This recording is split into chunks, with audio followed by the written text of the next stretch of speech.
If radicals confuse you, this method is for you.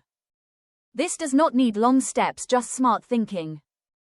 Today we are going to solve this question. Square root of x plus 28 is added to square root x and result will be 14, and we have to find the value of x.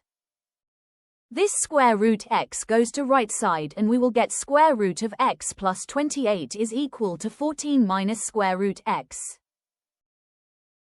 Square on both sides to eliminate the square root and we will solve for x. Most of the students will do the same process, but today we are doing this problem with different method using radical manipulation. I think it's good idea to explore the alternative methods to improve your math skills. So we are multiplying and dividing with the left side term with the conjugate of this thing, which is square root x plus 28 minus square root x.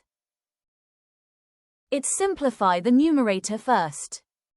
Using the formula a plus b into a minus b is equal to a square minus b square. Then we get as a square root of x plus 28 whole square minus square root of x whole square.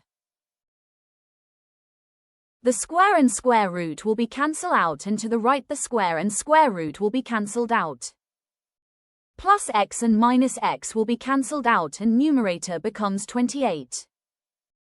And this denominator goes to here. 28 will be cancelled by 14 with the 2. Then we get a square root of x plus 28 minus square root x is equal to 2. Now compare with both the equations. This two equations when the cancel out, and 2 square root of x is equal to 12. 12 will be cancelled by 2 with 6. Then square root of x is equal to 6 and x is equal to 36. If this trick helped you, hit like thumbs up and share it with a friend who finds square roots scary.